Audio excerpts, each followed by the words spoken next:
Wanted to get our friend of the show, and I just think one of the smartest guys in the country here, Professor Stephen Cohen, contributing editor to The Nation, Professor Emeritus of Russian Studies and Politics at NYU and Princeton, the author of Soviet Fates and Lost Alternatives, which examines the new Cold War. It's out in paperback now, and the author of numerous pieces recently over at thenation.com on the topic of what's going on with Russia, the Ukraine, and all this whole thing, because there's been a fair amount of stuff. His most recent article was called Cold War Against Russia Without Debate.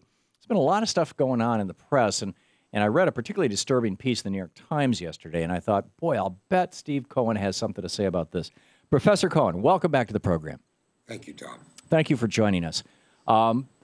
There's a number of memes floating around the American press that I wanted to get your take on. The first is this question of, President Putin came out and said, well, maybe you guys shouldn't, some of these cities that are occupied by the pro-Russian folks who are going to have an election apparently on May 15th, maybe you guys shouldn't do this quite so fast or do it at all. And yesterday the big thing on CNN and every place else was, is this a head fake? Is it just a fake? Is he blinking? Is it, what's going on? I'm beginning to doubt or ask myself what the real purpose of American policy is. And since the mainstream media does not deviate from White House State Department policy, we get a reflection of the thinking of the White House and the State Department in the New York Times, the Washington Post, the Wall Street Journal, CNN, MSNBC, down the road. Well, what happened 2 days ago? Putin made, in my judgment, an extraordinary statement. He opened the door to the way out of this crisis in Ukraine, which has already produced a new Cold War, and which could, if push comes to shove, lead to an American-Russian war. What did he say? Now, remember, he said this in the presence, I think the man is also the president of Switzerland, but he's now the rotational head of this European Organization on Security and Cooperation that people feel should step in, but it would have to be empowered by Russia, the United States, and the European Union. And here's what Putin said. Okay, he said, things are really getting bad in Ukraine. He was thinking of what happened in Odessa 1 week ago, when 40 or more people were burned to death in a building.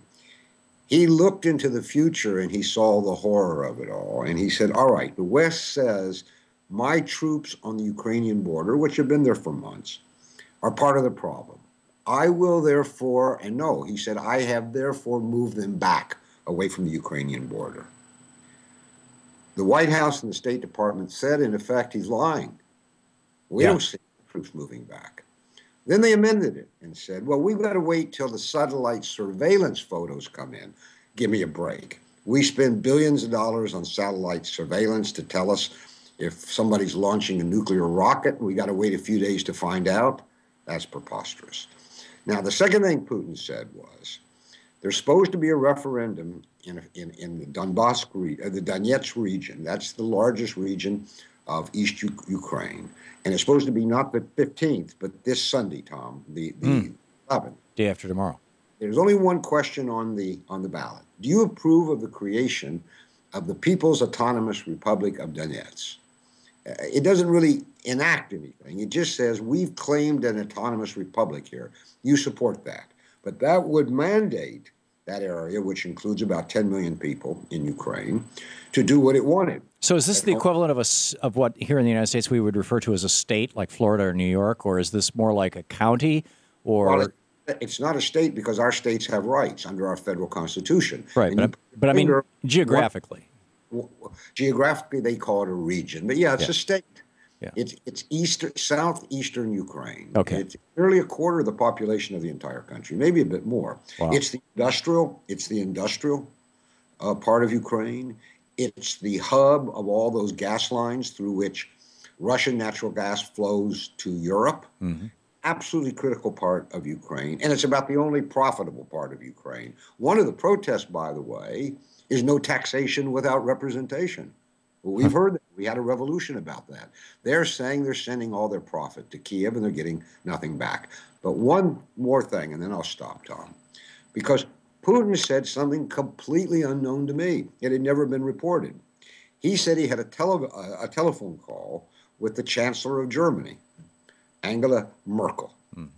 And he said, Merkel proposes a roundtable, whatever that means, but a meeting of all the aggrieved parties inside Ukraine. That would be West Ukraine, that would be the capital, Kiev, and that would be the pro-Russian southeastern part of Ukraine. Mm-hmm. He said she proposes that they sit down among themselves and decide the future of Ukraine, by which he meant a constitution. But this is what's astonishing.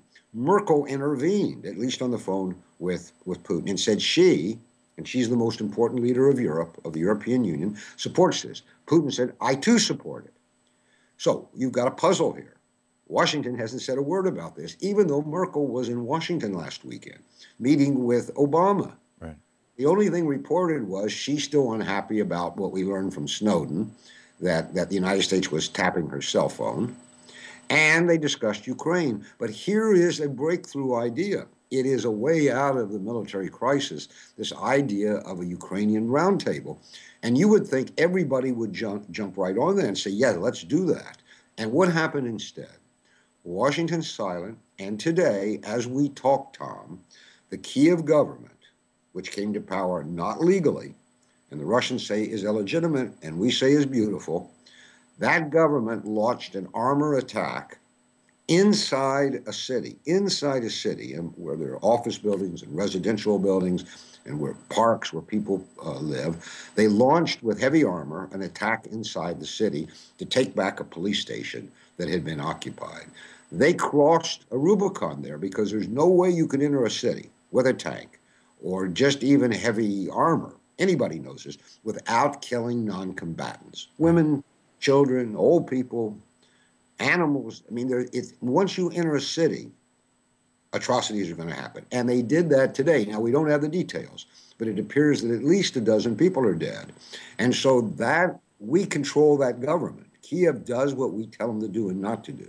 What is going on? Wow. I have to say, I don't think I would ever say this until I felt a form of despair, but I am beginning to wonder if the secret American policy is not to provoke Putin to the point where he does send troops into Ukraine. We say that's a no-no. Don't you ever do that. And we keep saying he's about to do it, though he's never done it. Right. And yet these provocations are putting him in a horrible position. And one last point, because I feel truly ashamed for my government. 1 week ago, when 40 people or more burned to death in that building in Odessa, and both sides were responsible for the brawl in the streets that began, pro-Russian, anti-Russian. Guys were fighting. There had been a soccer game. People were drinking too much. But this is in Odessa. The pro-Russian people ran to hide from the mob. Professor, you're coming in by Skype, and as soon as the music starts, it kills the Skype. We're going to pick up that thought in just a moment. We've got to take a very quick break. We're talking with Professor Stephen Cohen, contributing editor with The Nation, Professor Emeritus of Russian Studies and Politics at New York University, NYU and Princeton, and his most recent piece for The Nation, Cold War Against Russia Without Debate. This is the Thom Hartmann Program. We'll be right back with Professor Cohen in just a moment.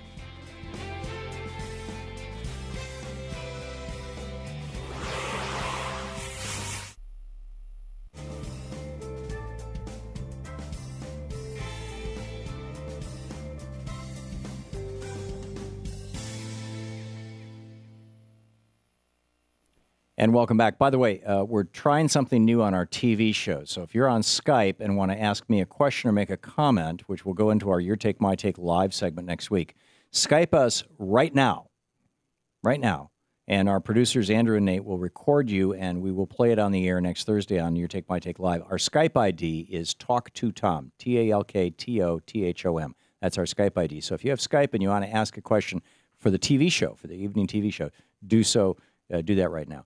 Back to Professor Cohen. Can you finish that thought, sir? I'm sorry, the music just squashed your audio. I'm not technological. I got it now. And I apologize for seizing your own program from you and doing all the talking. No, it's what I wanted you to do. I want to hear what you have to say. You're the expert. This because our media and our government are not telling the full story of what's going on. And when you don't tell the first story, that becomes a falsehood. So I'll go back to what happened at Odessa 1 week ago today. This mob, and there were these neo-Nazis from Western and Ukraine and Kiev in that mob. How many, we don't know. There are conflicting reports. These people fled into the building, including pregnant women. They showed her dead body later. Fled into this building. The people in the street threw Molotov cocktails. If people don't know what that is, that's a bottle of kerosene with a lit fuse that explodes into flame fury upon contact. Set the building on fire.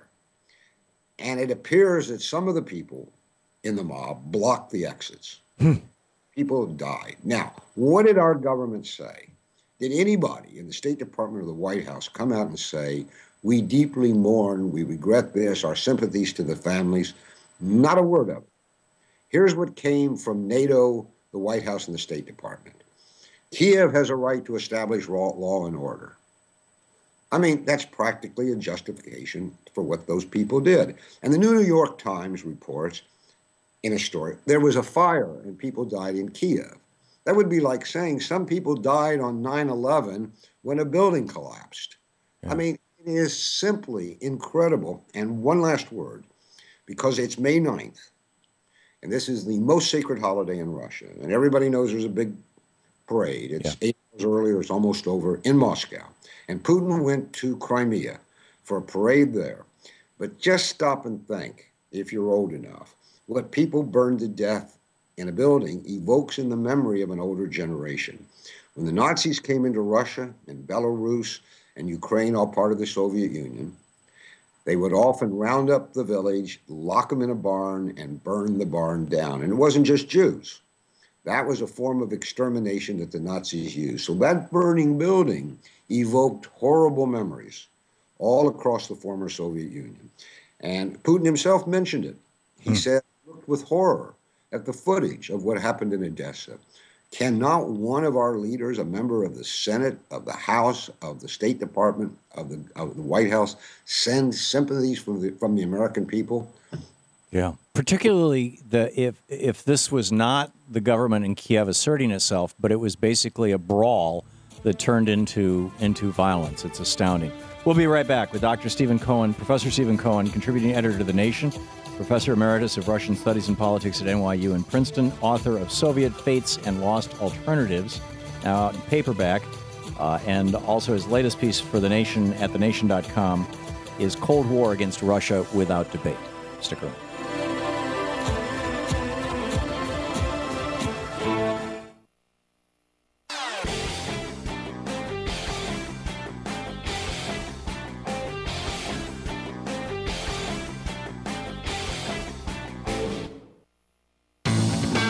Welcome back. Thom Hartmann here with you. And just a quick note, we're doing something new on our TV show in the evenings, and we're taking calls in advance on Skype, video calls, and we'll record them, and then I'll answer them on the air. So if you've got a question that you would like to ask that I will answer on the air next Thursday on our Your Take, My Take live segment, and you have Skype, use your Skype to call us right now between 4 and 4:30 Eastern Time.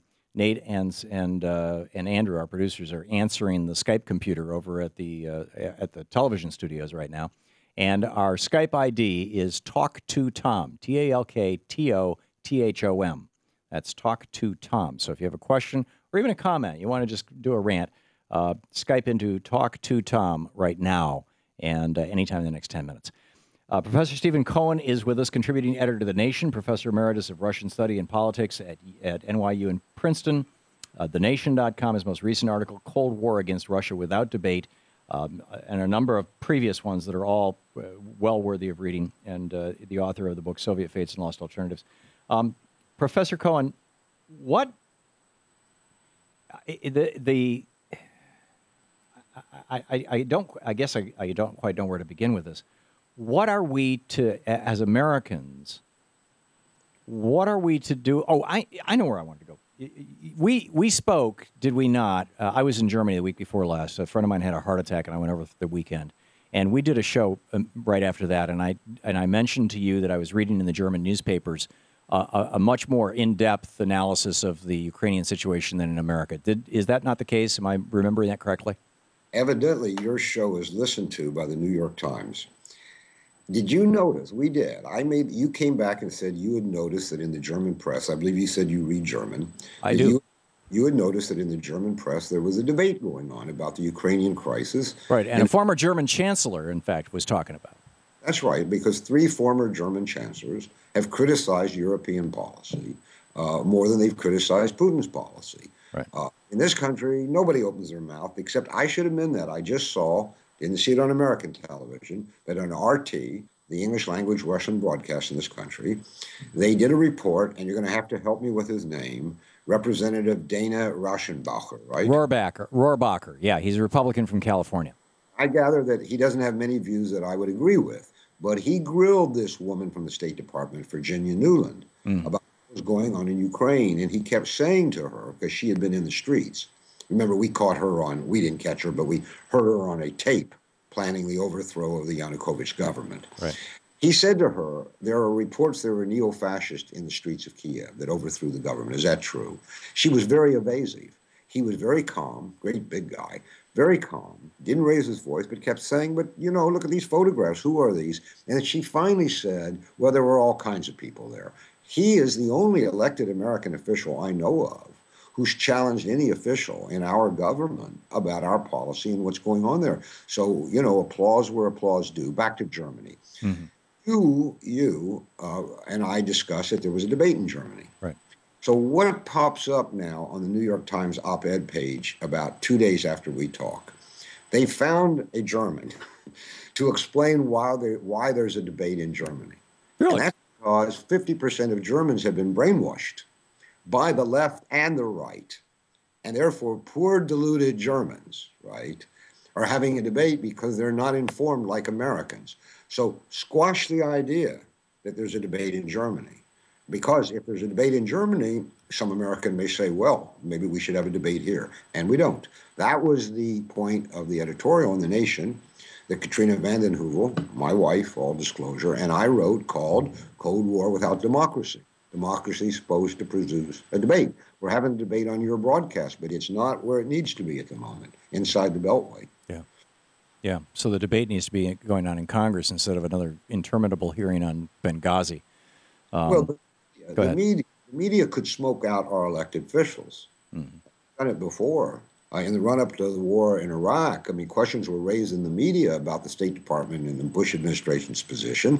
And then Congress people, other people began to say, let's discuss it. Right. It can be done if the media wants it done. Well, it seems like the only way it'll be done. My take on Dana Rohrbacher is that he went after Victoria Nuland because he's a Republican and he was looking for some way to badly tar the State Department, which, Hillary Clinton came out of, and she's probably going to run for president. There's a whole kind of secondary agenda here. You take your minor virtues where you find them. I understand.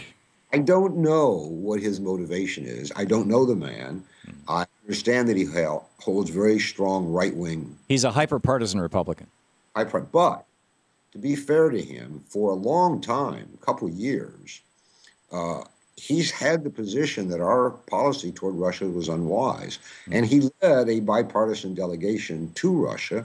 And joining him was I don't want to call him my namesake, but Steve Cohen of Tennessee. Mm-hmm. Congressman Steve Cohen went with him.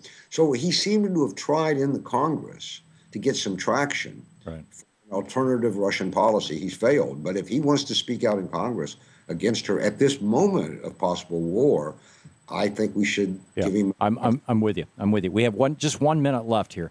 What do you see as happening as we go forward? I'm hoping that secretly or publicly in the next few days, the United States government embraces the overture that Putin made, that I've described. If we do not, if we continue to allow the government in Kiev to attack these enclaves, in eastern Ukraine, I worry that people much more hardline than Putin will persuade Putin he has no choice but to send troops into eastern Ukraine. All bets will be off then because NATO troops will probably enter western Ukraine. That's the worst scenario. Yeah, and then the people who are much more hardline than Obama will be advising Obama, and boom, we're in a World War I situation all over again. Maybe you know what Obama thinks. It's a riddle to me.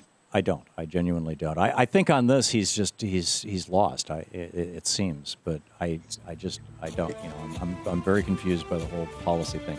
Anyhow, we're out of time. But thank you so much for being with us this half hour, Professor Cohen. I appreciate it.